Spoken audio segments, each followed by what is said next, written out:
오늘 본문의 말씀을 가지고 준비하는 자가 하나님을 감동시킨다라고 하는 제목으로 말씀을 나누고자 합니다. 오늘도 말씀 나누기 전에 우리 인사합니다. 앞뒤 또 좌우 바라보시면서 오늘은 우리 그렇게 한번 인사합니다. 준비하는 자가 하나님을 감동시킵니다. 아멘. 여러분, 항상 준비하는 자가 하나님을 감동시킵니다. 그리고 하나님을 감동시킬 때 우리 마음의 소원이 이루어지고 또 하늘의 신령한 복과 땅의 기름진 복으로 체험받게 되어지는 것입니다. 여러분, 그래서 우리 예배도요, 준비된 예배가 돼야 돼요. 우리의 몸으로 또 마음으로 또 예물로 준비된 예배를 드릴 때 그 예배가 하나님을 감동시키는 것입니다. 여러분, 그런 의미에서 항상 준비하는 자 되시기를 오늘 시간 주님으로 축원합니다. 여러분, 이 준비와 관련해서 벤저민 디제일리라고 하는 사람이 이런 말을 했습니다. 사람이 인생에서 성공하는 비결은 기회가 다가왔을 때 그 기회를 받아들일 수 있는 준비가 되어 있느냐, 그렇지 못하느냐에 달려있다. 준비된 자에게는 새로운 기회가 온다. 그러나 준비된 자만이 그 기회를 잡을 수가 있다. 여러분, 그런 의미에서 우리가 세계적인 명주의자다라고 이야기할 때 빠지지 않고 반드시 들어가는 사람이 있는데 그 사람이 누구냐면 토스카니니예요. 근데 그 사람은 원래가 주의자가 아니었습니다. 그는 오케스트라의 첼로 연주자였어요. 근데 안타까운 것은 시력이 좋지 않았습니다. 너무나 이 근시 아니라 악보를 볼 때 악보가 잘 보이지 않아요. 그래서 연주를 할 때 그는 항상 악보를 전체적으로 다 암기를 해서 연주를 했습니다. 근데 어느 날 주의자가 갑자기 병원에 입원을 하게 되었어요. 여러분, 오케스트라의 주인공인 그 주의자가 없는 연주는 상상할 수도 없는 일이에요. 왜냐하면 주의자는 악보를 전체적으로 다 암기를 해서 모든 연주를 이끌어가는 사람이에요. 그러니까 주의자가 없으면 연주를 할 수가 없는 것입니다. 근데 그 많은 오케스트라 단원 가운데 그 악보를 다 암기하고 있는 사람이 아무도 없었다는 거예요. 오직 토스카니니 한 사람만이 그 악보를 다 암기를 하고 있었습니다. 그래서 급한 대로 토스카니니가 임시 지휘자로 지휘대 위에 서게 되었습니다. 그때 그의 나이는 19살이었고 세계적인 명지휘자가 탄생하는 무대가 되었습니다. 여러분, 이처럼 준비된 자에게 기회는 찾아옵니다. 그리고 준비된 자만이 그 기회를 잡을 수가 있습니다. 자, 여러분, 그런 의미에서 신앙생활도 마찬가지라는 거예요. 여러분, 우리는 신앙생활을 하면서 뭘 기대합니까? 하나님의 역사를 기대하죠. 내 인생과 내 삶 가운데 하나님의 역사가 일어나기를 우리는 기대하고 간절히 소원하고 바라며 살아가고 있습니다. 자, 그런데 그 하나님의 역사는 준비된 자에게 나타나고 준비된 자에게 찾아온다라고 하는 거예요. 여러분, 마가다락방에 모여 기도하다가 성령 세례를 받은 120명의 성도가 바로 그 사람들인 것입니다. 예수님께서 승천하실 때 그 감람산에 500여의 제자가 몰려들었어요. 그때 주님께서 말씀하십니다. 너희는 예루살렘을 떠나지 말고 아버지의 약속하신 것을 기다려라. 너희는 몇 날이 못 되어서 성령으로 세례를 받을 것이다. 근데 그들 가운데 대부분은 각자 자기의 삶의 길을 찾아서 흩어졌고 오직 120명만이 마가다락방에 모여서 전심으로 기도하다가 그들이 성령의 세례를 받았습니다.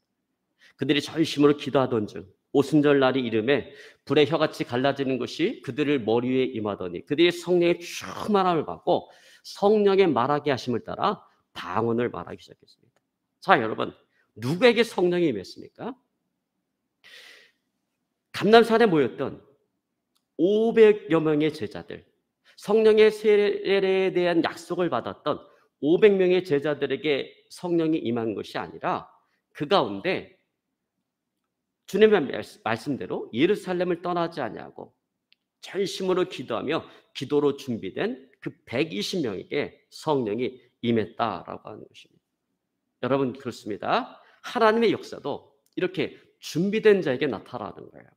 준비된 자에게 찾아오는 것입니다.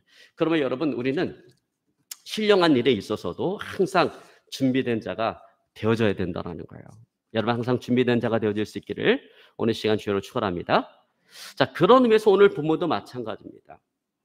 바울은 고린도 교회 성도들이 예루살렘 교회 성도들을 섬기는 일에 준비된 자가 되기를 원했습니다. 예루살렘 교회 성도들은 글라우디아 황제 때 전 지역에 기근이 들어서 생활이 몹시 궁핍했습니다. 경제적으로 물질적으로 어려운 가운데 있었어요.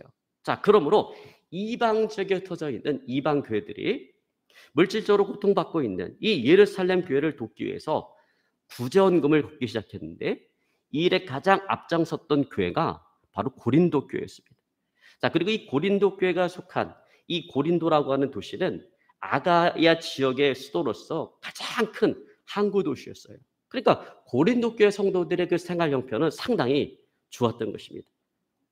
그들은 예루살렘 교회로부터 구원의 복음을 전해받고 하나님의 자녀가 되어진 영적인 빚을 졌잖아요. 이 영적인 빚을 이제 물질적인 고통을 받고 있는 예루살렘 교회의 물질로 그들에게 보답하고자 했던 것입니다. 자, 그래야 이방 교회 중에서 가장 먼저 이 일을 시작을 했던 교회가 고린도 교회라는 거예요. 그러므로 바울은 이제 선교지를 마게도냐 지방으로 옮겨가면서 그 마게도냐 지방에 있는 교회들에게 고린도 교회가 하는 이 선한 일에 대해서 자랑을 했어요. 그리고 그것은 마게도냐 지방에 있는 그 많은 마게도냐 지역 교회들에게 큰 도전과 감동을 주고 그들도 이 선한 일에 동참하게 만드는 그런 결과를 가져오게 되어진 것입니다. 여러분께서 오늘 본문의 말씀 2절에 보니까 이 사실에 대해서 오늘 이렇게 이야기하고 있습니다. 우리 2절 한번 같이 봅니다.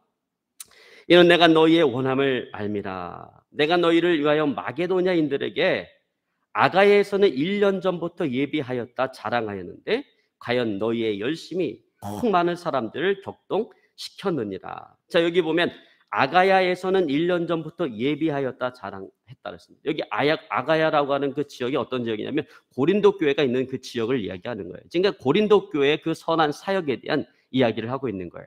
자, 그런데 안타까운 것은 고린도 교회 이와 같은 선한 일에 대해서 도전과 감동을 받고 이제 뒤늦게 이 일에 동참한 마게도냐 지역의 교회들은 예루살렘 교회를 돕기 위한 헌금을 이미 다 마련을 했는데 정작 1년 전부터 이 일을 시작했던 고린도 교회는 아직도 그 일을 마무리하지 못하고 그 일이 흐지부지하게 되어졌다라고 하는 거예요. 자, 만약에 이런 상태에서 마게도냐 그 교회가 거두어준 그 헌금과 그리고 그 헌금을 예루살렘 교회에 잘 전달하기 위해서 증인 자격으로 함께 동행하는 그 형제들이 바울과 함께 이 고린도 교회에 도달을 했는데 준비되지 못한 그 고린도 교회의 모습을 보면 바울뿐만 아니라 오늘 고린도 교회도 부끄러움을 당할 수밖에 없는 그런 상황이 되어진 것입니다. 고린도 교회가 구제헌금을 준비하는 것에 대해서 그렇게 바울이 자랑을 했는데 그 같은 바울의 자랑은 거짓이요 위선이요 사기가 되어져 버리는 것입니다. 자, 마게도냐 교회 입장에서 바라보면 바울과 고린도 교회가 공모를 해갖고 자기들의 돈을 갈취하기 위해서 이와 같은 거짓말을 한 것으로밖에 보여지지 않을 거예요. 그러므로 이런 모든 오해와 부끄러움을 당하지 않도록 바울이 디도를 중심으로 해서 몇 명의 형제들을 그 고린도께 먼저 보낸 것입니다. 그리고 그들에게 5절에 오늘 이렇게 겉면의 말씀을 주고 있는 거예요. 여러분 우리 한번 5절을 같이 봅니다. 이러면 내가 이 형제들로 먼저 너희에게 가서 너희의 전에 약속한 연보를 미리 준비케 하도록 권면하는 것이 필요한 줄 생각하였노니 이렇게 준비하여야 참 연보답고 억지가 아니니라. 자, 여기서 바울은 하나님께서 받으실 만한 참된 연보, 참된 예물, 그 참된 헌금이 어떤 모습이 되어야 하는가 하는 것을 오늘 이야기하고 있습니다. 그러면서 저희 여러분, 우리가 하나님의 교회를 위해서 드리는 그런 물질이 하나님께서 받으실 만한 그런 예물 되어질 수 있기를 오늘 시간 주님으로 축원합니다. 헛되이 사라지는 물질이 아니라 저 하늘나라 보물창고에 차곡차곡 쌓이는 그런 물질이 되어질 수 있기를 오늘 시간 주님으로 축원합니다. 자, 늘 말씀드리지만요, 하나님은 우리의 돈을 받지 않으세요. 하나님은 부족하신 분이 아니에요. 우리의 모든 것들을 주시는 분이에요. 그러면 하나님은 우리의 돈을 받기를 원하시는 것이 아니라 뭘 받기를 원하시냐면 우리 예물을 받기를 원하시는 것입니다. 자, 여러분 그렇다면 어떤 예물이 하나님께서 받으실 만한 그런 예물인가라고 하는 거예요. 자, 오늘 5절 말씀 가운데 보면 참된 연보는 어떤 헌금인가? 그것은 바로 준비된 헌금이 되어야 된다라고 오늘 이야기하고 있습니다. 여러분 그렇습니다. 첫 번째로 참된 헌금은 준비된 헌금이 되어야 된다라는 거예요. 자, 여러분 5절 하반절에 보면 이렇게 얘기하죠. 이렇게 준비하여야 참 연보답고 억지가 아니니라. 여러분 그렇습니다. 준비된 헌금이 하나님께서 받으실 만한 예물인데, 그렇다면 여러분 준비된 헌금이라고 하는 것이 어떤 헌금일까요? 그것은 이미 우리 마음에 작정된 헌금을 이야기하는 거예요. 하나님께서 나에게 베풀어 주신 은혜와 감동에 따라서 내가 얼마나 하나님께 드리겠다고 내 마음에 작정되어진 그 헌금을 이야기하는 거예요. 자, 여기서 중요한 것은 이게 충동적이거나 우연한 결정이 아니라 내 안에서 이루어진 내적인 결정에 의해서 즐거운 마음으로 드려지는 그런 헌금이다라고 하는 거예요.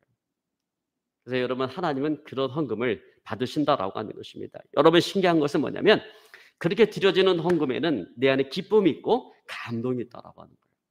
그리고 여러분 내 안에 헌금을 드릴 때 내 안에 기쁨이 있고 감동이 있다라고 하는 것은 뭐냐면 하나님께서 그걸 받으셨다라고 하는 반증이기도 한 것입니다. 자, 그런데 반대로 준비되지 않은 헌금에는 기쁨도 없고 감동도 없어요. 여러분 준비되지 않은 헌금을 하나님께 한번 드려본 적 있어요? 저는 전에 이런 것을 한번 경험한 적이 있는데, 오래전 일인데 뭐 지금은 없어졌는데, 그 당시에 이 대전에서 가장 큰 순복음교회 가운데 가장 큰 순복음교회가 대전 순복음교회입니다. 근데 그 대전 순복음교회에서 2달에 한 번씩 대전에 있는 그 순복음교회 목회자들을 초청을 해서 위로 예배도 드려주고 식사도 대접을 하고 선교 헌금도 주고 또 쌀도 20kg씩 그런 나눠주는 그런 행사를 했어요. 2달에 한 번씩 그런 행사를 했어요. 그래서 뭐 특별한 일이 없으면 이제 저도 참석을 하는데, 그날은 제가 교회 할 일이 많아서 교회 일을 보고 있는데 갑자기 지방의 총무 목사님한테 전화가 걸려왔어요.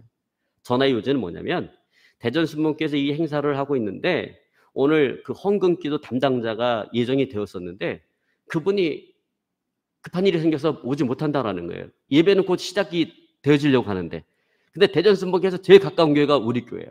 그래서 저한테 전화가 와서 빨리 양복을 좀 차려입고 와서 헌금기도 순서를 맡아달라는 거예요.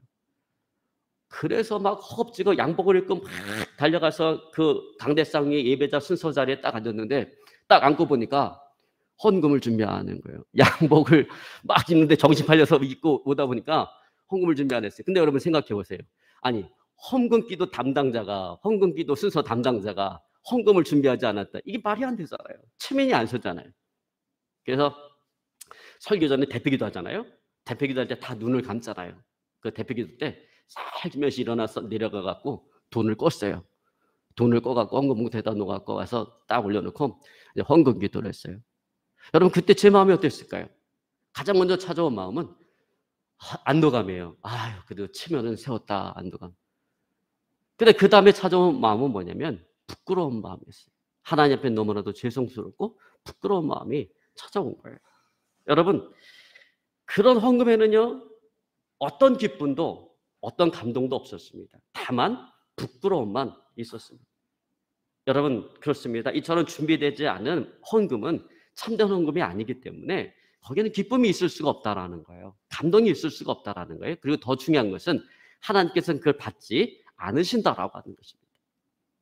여러분 청주 지역에 가면 그 청주 지역에서 모든 교파를 초월해서 가장 큰 교회가 어떤 교회냐면 청주 중앙순복음교회예요. 출석 성도가 3만 명 되는 교회니까 엄청나게 큰 메모드 교회죠. 근데 그 교회를 개척하시고 그렇게 성장시키신 분이 김상용 목사님인데, 이분은 원래 목회자가 되려고 했던 분이 아니에요. 이분은 초등학교 선생님이었어요. 여러분 옛날에 참 먹고 살기 어려운 그 시절에 초등학교 선생님이 괜찮은 직업이에요. 뭐 공무원 아니에요, 공무원. 따다 월급 나오고 그냥 아주 무난하게 살아갈 수 있는 직업을 가진 직업이잖아요. 그래서 이분은 목회자가 되길 원치 않았어요. 목회자가 왜 됩니까? 여러 가지 고생하는데 그냥 초등학교 선생님을 하고 싶은데 주변에서 하도 목회자 사명을 받았다. 너는 목회자가 해야 된다고 하니까 갈등이 되는 거예요. 근데 당시에 그 청주 지역에 선지자라고 불리는 분이 있었어요. 그 이목수목교회 목사님의 할머니신데 이분이 하루 종일 이 기도만 하고 살아가요.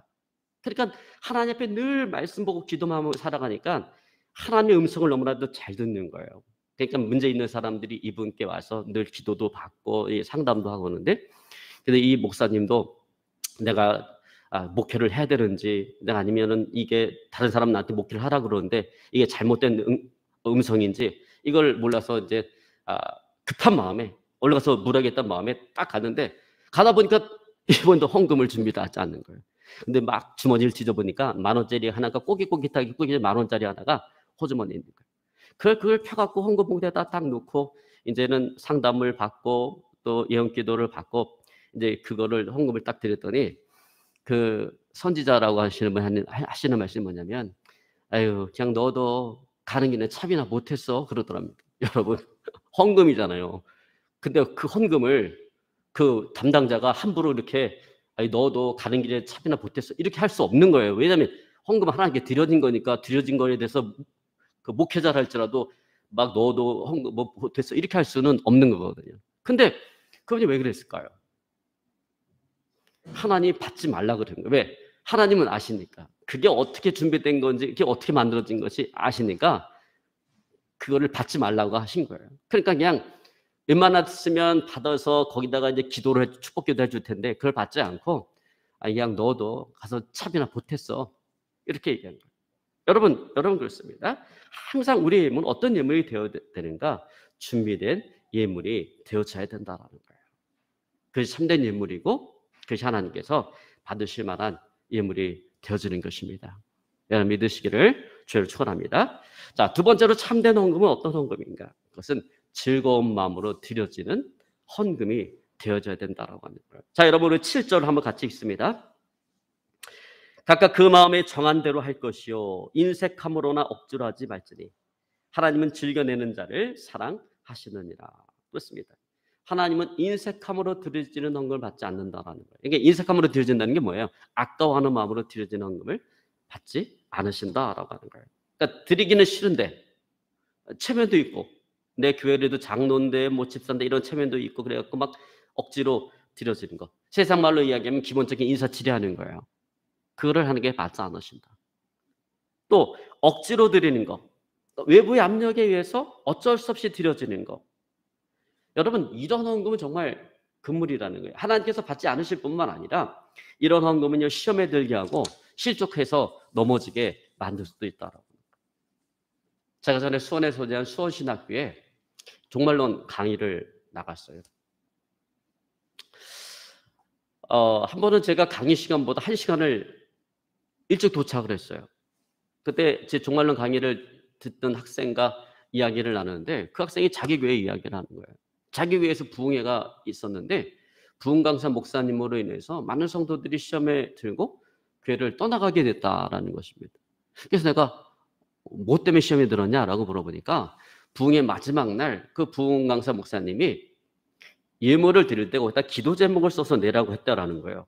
제가 볼 때는 문제될 게 아무것도 없잖아요. 예배니까 예물 드리는 건 당연한 거고 또 거기다가 기도 제목을 써서 주면 그걸 위해서 기도해 주겠다고 하는 거니까 이게 좋은 일이잖아요. 그래서 문제될 게 없는데 근데 얘기를 듣다 보니까 문제는 뭐냐면 이 부흥 강사 목사님이 그 헌금 봉투에 쓰여진 기도 제목을 보면서 하신 말씀이 참 성도로서는 감당하기 어려운 말씀을 하신 거예요. 그냥 헌금 봉투에 쓰여져 있는 기도 제목대로 그냥 기도만 해주면 그것으로 다 된 건데 그것으로 충분한 건데 헌금 봉투에 있는 기도 제목을 쭉 읽고 나서 이 기도 제목이 응답받으려면 얼마를 헌금해야 돼. 그리고 하나님께서 지금 얼마를 헌금해야 된다고 말씀하신다. 이렇게 이야기한 거예요. 마치 무당이 하듯이 이렇게 이야기를 한 겁니다. 그러니까 부흥 강사 목사님 말씀하시는 헌금은 이런 헌금을 즐거운 마음으로 드릴 수가 있겠어요, 이게? 억지로 그렇게 하라는 건데. 여러분 목사인 저도 그렇게 얘기하면 못할 것 같아요. 기분 나빠서도 안 할 것 같아요. 그리고 하나님은 그런 식으로 헌금을 우리에게 요구하지 않으신다라는 거예요. 그러니까 여러분 절대로 어느 데 가서 막 기도 제목 내놨는데 이 기도 제목 응답 받으려면 얼마를 헌금을 해야 돼? 하나님께서 이렇게 말씀하셔. 그러면 아, 요거 사기꾼이구나 이렇게 생각하시면 안 됩니다. 하나님은 절대 우리에게 헌금을 그렇게 요구하지 않으신다라는 거예요. 하나님은 우리 안에 감동을 주셔서 내가 기쁘고 즐거운 마음으로 드릴 수 있도록 그렇게 하시지, 다른 사람을 통해서 억지로 이렇게 헌금을 하게 하시지 않는다라고 하는 것입니다. 그러면 여러분, 우리가 헌금 생활을 할 때 항상 하나님께서 감동을 주시는 대로 그렇게 즐거운 마음으로 하면 되는 거예요. 여러분, 그렇게 헌금 생활을 하시는 저 여러분의 삶이 되어줄 수 있기를 오늘 시간 주를 축원합니다. 그렇습니다. 하나님께서는 즐거운 마음으로 드리는 그 헌금을 기뻐 받으십니다. 바라기는 우리가 하나님께 예물을 드리되 즐거운 마음으로 드려서 하나님께서 주시는 은혜와 감동을 체험할 수 있기를 오늘 시간 주를 축원합니다. 자, 그런 의미에서 특별히 돌아오는 주일은 추수감사주일입니다. 청교도들이 신앙의 자유를 찾아서 미 신대륙에 도착했을 때 그들이 농사를 짓고 추수한 것에 대해서 정말 감사하는 마음으로 하나님께 예배를 드렸는데 그것이 추수감사절의 시작이 되어진 거예요. 근데 그 추수감사절은 사실은 구약 성경에 나와 있는 그 수장절의 의미를 이어받은 게 추수감사절입니다. 그러니까 추수감사절은 구약 성경에 있는 수장절과 같은 거예요. 그러니까 수장절이 뭡니까? 가을 농사를 짓고 가을 추수를 하고 난 이후에 그것에 대한 감사의 제사를 드리는 절기가 그게 수장절이죠. 그러니까 이 감사의 절기라고 하는 것은 이 가난의 문제를 해결하기 위해서 하나님께서 만드신 절기가 이 감사의 절기예요. 40년 동안 광야 생활을 하면서 이스라엘 백성들이 얼마나 가난하게 살았어요. 여러분, 영적으로는 부유해졌는데 육신적으로 보면 엄청나게 가난해져. 그 광야 생활 40년을 하면서. 그러면 하나님께서는 그들에게 그 가난의 저주를 물리치고 가나안 땅에 들어가서 그에게 풍요의 복을 주시기 위해서 하나님께서 만드신 것이 감사의 절기예요. 감사의 절기라고 하는 것은 가난의 저주를 물리치고 이스라엘 백성들에게 풍요의 복을 주시기 위해서 하나님께서 만드신 것입니다. 그러므로 이스라엘 백성들이 그 감사의 절기를 잘 지켰을 때 그들 상가에 가난의 저주가 물러가고 풍요의 복을 누릴 수가 있었던 것입니다. 그러나 여러분, 이 시대를 살아가는 저와 여러분, 우리도 역시 우리도 마찬가지로 하나님께서 말씀하신 이 감사의 절기를 하나님의 말씀대로 잘 지켜야 될 줄로 믿습니다. 자, 그렇다면 어떻게 이 절기를 지켜야 될까? 여러분, 신명기 16장 15절로 17절에 보니까 이렇게 말씀하고 있습니다. 네 하나님 여호와께서 택하신 곳에서 너는 7일 동안 네 하나님 여호와 앞에 절기를 지키고 네 하나님 여호와께서 내 모든 물상과 네 손을 댄 모든 일에 복 주실 것을 인하여 너는 온전히 즐거워할지니라. 네 하나님 여호와의 택하신 곳에서 여호와께 보이되 빈손으로 여호와께 보이지 말고 각 사람이 네 하나님 여호와의 주신 복을 따라 그 힘대로 물건을 드릴지니라. 자, 여기서 보면 여호와의 택하신 곳에서 절기를 지키라라고 이야기합니다. 그럼 여호와의 택하신 곳이 어디예요? 구약 시대 보면 하나님의 성전이 있죠. 그래서 이런 감사의 절기가 되면 그 이스라엘 땅 전역에 흩어져 있던 이스라엘 백성들이 어디로 몰려드냐면 하나님의 성전이 있는 그곳으로 그들이 옵니다. 절기를 지키기 위해서. 자, 신약 시대로 치면 지금 우리가 살아가는 이 시대 하나님이 택하신 곳이 어디입니까? 하나님의 성전인 교회죠. 교회가 하나님께서 택하신 곳입니다. 그러면 여러분, 추수감사 주일날 다른 데 가지 마시고 온 가족이 하나님께서 택하신 그 교회에서 하나님을 예배할 수 있기를 주변을 축원합니다. 그리고 내 주변에 혹시 믿음을 좀 갖기를 원하는 누군가 있다라고 한다면 같이 초청해서 예배함으로 또 전도의 기회를 삼을 수 있기를 또한 이 시간 주변을 축원합니다. 자, 그리고 말씀 가운데 보면 빈손으로 여호와께 보이지 말고 주신 복을 따라 그 힘대로 물건을 드릴지니라 라고 하고 있습니다. 그러므로 돌아온 추수감사 주일 빈손으로 보이지 말고 하나님께서 주신 복을 따라 그 힘대로 드리라고 했습니다. 여러분, 힘대로 드리라는 건 뭐예요? 내 상황, 형편, 처지에 맞게 드리라는 거예요. 그러니까 뭐 상황이 정말 현실이 너무 어려운 사람은요 1,000원도 없어요. 헌금할 1,000원도 없을 수가 있습니다. 그러니까 그 힘대로 준비된 예물을 즐거운 마음으로 드릴 수 있기를 오늘 시간 주님으로 축원합니다. 이제 말씀을 정리하기 원합니다. 여러분, 그렇습니다. 준비한 자가 하나님을 감동시키는 것입니다. 그리고 하나님을 감동시킬 때 내 마음의 소원이 이루어지고 삶의 길이 복되고 형통하게 되어지는 것입니다. 오늘 고린도 교회는 바울의 가르친 대로 헌금을 준비해서 드리되 즐거운 마음, 기쁜 마음으로 드림으로 예루살렘 교회를 감동시키고 하나님을 감동시켰습니다. 여러분, 우리도 돌아오는 주일, 추수감사주일을 맞되 믿음과 감사를 담은 그 예물을 준비하고 온 가족이 함께 하나님을 예배함으로 하나님을 감동시키는, 하나님께 온전한 영광 올려드리는 그런 예배가 되어질 수 있기를 오늘 시간 주로 축원합니다. 아멘. 오늘 말씀 붙잡고 간절히 하나님께 기도하기 원합니다. 하나님,